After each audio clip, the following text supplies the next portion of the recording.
Assalamualaikum warahmatullahi wabarakatuh. Alhamdulillahirabbil alamin, kita masih diberikan kesempatan untuk belajar bersama pembelajaran IPS secara daring. Hari ini untuk kelas 7 kita akan belajar tentang alat pemuas kebutuhan, tindakan ekonomi, motif ekonomi, prinsip ekonomi, hukum dan politik ekonomi. Sebelumnya, silahkan dibuka LKS halaman 6 tentang alat pemuas kebutuhan. Alat pemuas kebutuhan yang paling utama itu ada dua, barang dan jasa. Untuk macamnya dibagi menjadi 4 macam. Yang pertama menurut kelangkaannya, yang kedua menurut hubungannya dengan barang lain, yang ketiga menurut tujuan, yang terakhir proses pembuatan. Yang pertama menurut kelangkaannya, barang atau jasa itu dibagi menjadi 3. Ada barang bebas, barang ilit, dan barang ekonomi. Barang bebas itu barang yang jumlahnya banyak di alam, dan untuk memperolehnya kita tidak memerlukan pengorbanan. Artinya sudah tersedia di alam, dan untuk mendapatkannya kita tidak perlu mengeluarkan uang. Contohnya sinar matahari, air sungai, air laut, itu termasuk barang bebas. Yang kedua, barang ilit. Barang yang ketika jumlahnya berlebihan atau terlalu banyak akan menimbulkan bencana atau kerugian bagi manusia. Contohnya, air ketika sedikit bisa digunakan untuk minum, mandi. Tapi kalau terlalu banyak akan menimbulkan banjir. Api kalau sedikit bisa digunakan untuk masak, tapi kalau terlalu banyak akan menimbulkan kebakaran. Selanjutnya, barang ekonomis. Barang yang jumlahnya terbatas jumlahnya sedikit, dan untuk memperolehnya kita memerlukan pengorbanan. Artinya kita memerlukan atau harus mengeluarkan sejumlah uang. Contohnya, motor. Ketika kalian menginginkan mempunyai motor, maka kalian harus menukarnya atau membelinya dengan sejumlah uang. Begitu pula dengan tas, sepatu, sandal, buku, itu termasuk di dalam contoh barang ekonomis. Selanjutnya, menurut hubungannya dengan barang lain, itu ada 2 macam, substitusi dan komplementer. Substitusi itu artinya mengganti. Jadi barang substitusi adalah barang yang penggunaannya menggantikan barang lain. Contohnya, tidak bisa makan nasi, makanya singkong. Tidak bisa minum teh, minumnya kopi. Itu menggantikan atau disebut sebagai barang substitusi. Selanjutnya barang komplementer. Komplement itu melengkapi. Komplement, lengkap. Jadi barang komplementer adalah barang yang penggunaannya atau fungsinya melengkapi barang lain. Contohnya teh dan gula, kopi dan gula, motor dan bensin, itu termasuk barang komplementer. Selanjutnya menurut tujuannya ada 2, barang produksi dan barang konsumsi. Perbedaannya, kalau barang produksi itu barang yang tidak bisa langsung memenuhi kebutuhan manusia. Contohnya mesin pabrik, gedung pabrik.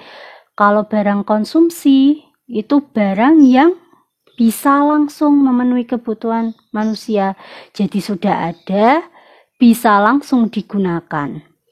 Contohnya buku tulis, sepatu, sandal, itu contoh barang konsumsi. Selanjutnya, menurut proses pembuatannya, dibagi menjadi 3. Barang mentah, barang setengah jadi, dan barang jadi. Nasi itu berasal dari beras, beras itu berasal dari padi. Jadi padi kita katakan sebagai barang mentah, barang yang belum diolah.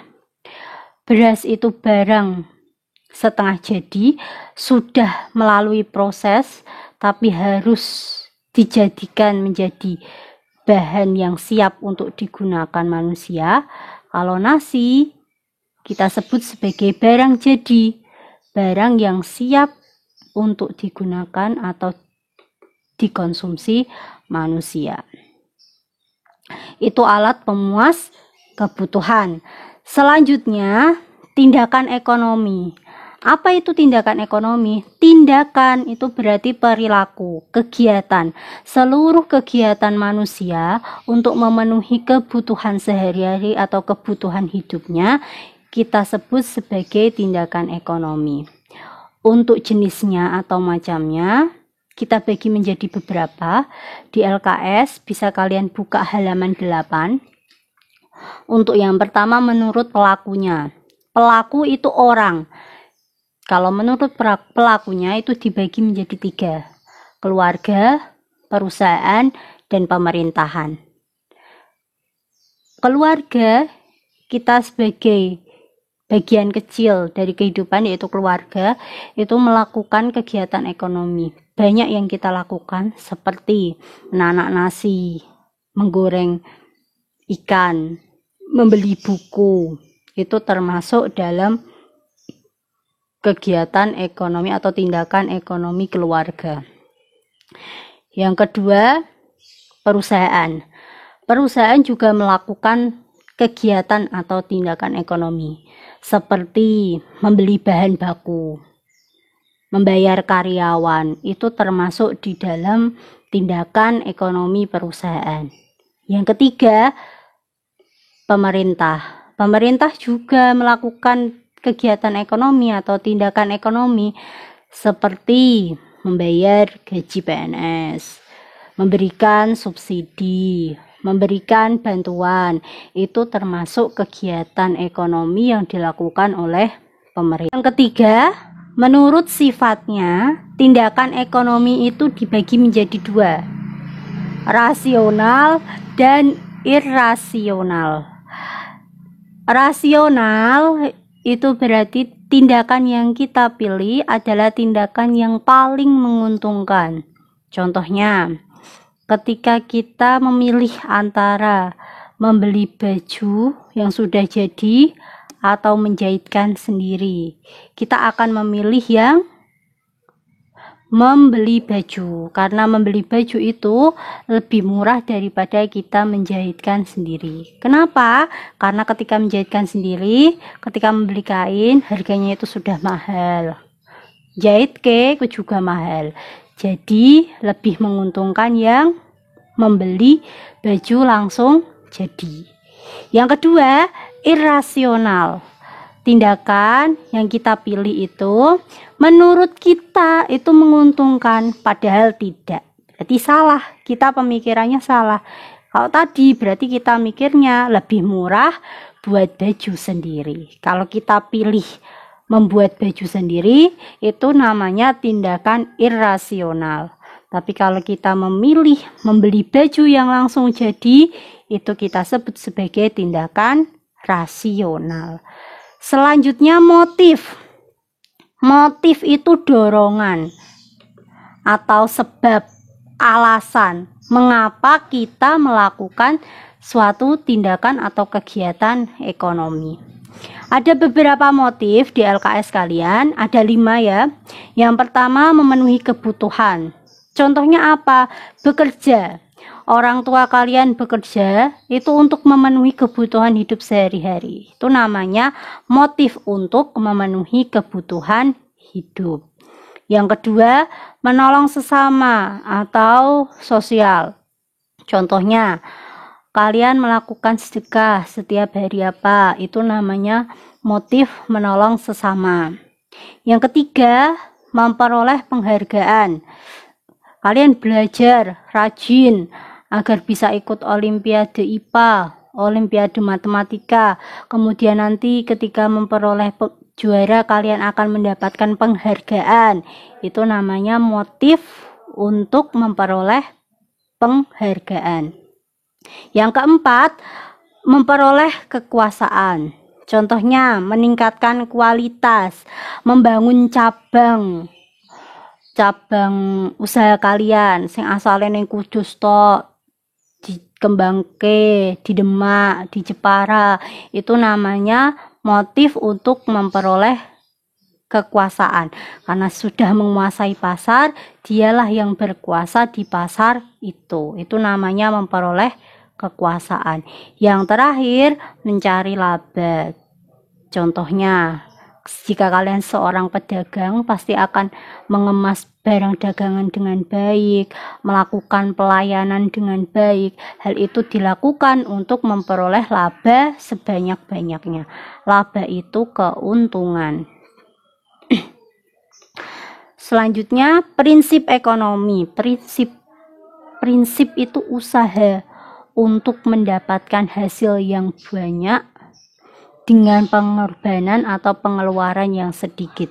Jadi prinsip itu kita pengen ngetok ke siti tapi entuke akeh. Mengeluarkan itu minimal tapi menghasilkan banyak atau maksimal. Itu namanya prinsip ekonomi. Prinsip ekonomi itu ada dua jenis, prinsip ekonomi konsumen dan prinsip ekonomi produsen. Tentu berbeda antara prinsip ekonomi konsumen dan prinsip ekonomi produsen.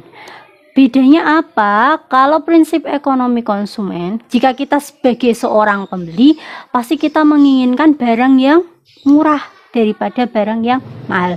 Tapi di sisi kita memilih barang yang murah pasti kita pengen murah tapi berkualitas. Selain itu, seorang pembeli pasti lebih suka membeli barang yang ada diskon atau potongan harga, ada obral. Itu pasti seorang konsumen itu menginginkan barang yang seperti itu. Berbeda dengan produsen. Kalau produsen pengennya biaya yang dikeluarkan untuk produksi atau menghasilkan barang, membuat barang itu sedikit. Terus mereka akan mencari bahan baku yang murah, bahan baku yang tidak mahal, tapi pengen menghasilkan barang yang bagus.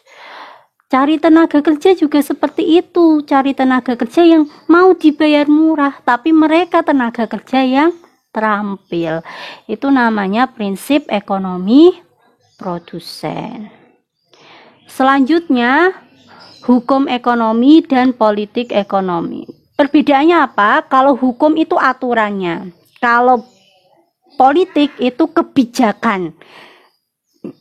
Kalau hukum aturan untuk mengatur kelancaran kegiatan ekonomi.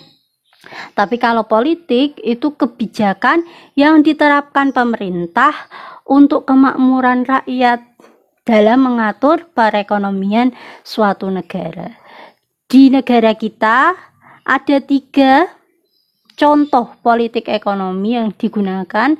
Ada politik proteksionisme, deregulasi, dan UMR. Proteksionisme dari kata proteksi itu melindungi, melindungi. Melindungi apa? Melindungi produk-produk dalam negeri dari barang impor. Jadi untuk melindungi produk dalam negeri, pemerintah itu melakukan pembatasan impor. Itu namanya politik proteksionisme. Yang kedua, deregulasi atau mengurangi, membatasi biaya ekspor supaya barang kita yang kita hasilkan di negara kita itu laku di pasaran luar negeri, maka pemerintah itu mengurangi biaya ekspor. Penetapan UMR atau upah minimum regional. Setiap daerah itu memiliki batas upahnya sendiri, berbeda-beda. Semakin dekat dengan kota, kita sebut sebagai ibu kota daerah Jawa Tengah, misalnya Semarang, semakin dekat dengan Semarang, maka UMR-nya akan semakin tinggi. Demak dan Kudus, UMR-nya lebih tinggi Demak daripada Kudus. Walaupun di Kudus banyak industrinya, seperti industri rokok, tapi semakin dekat dengan Semarang, maka UMR-nya semakin tinggi. Sekian hari ini pembelajaran kita. Sebelum saya tutup, tugas yang saya berikan untuk minggu ini, sebutkan masing-masing 5 contoh barang substitusi dan komplementer. Tulis di buku tulis IPS kalian. Saya akan cek ketika ada pembelajaran tatap muka. Sekian dari saya, sampai jumpa di pertemuan selanjutnya. Wassalamualaikum warahmatullahi wabarakatuh.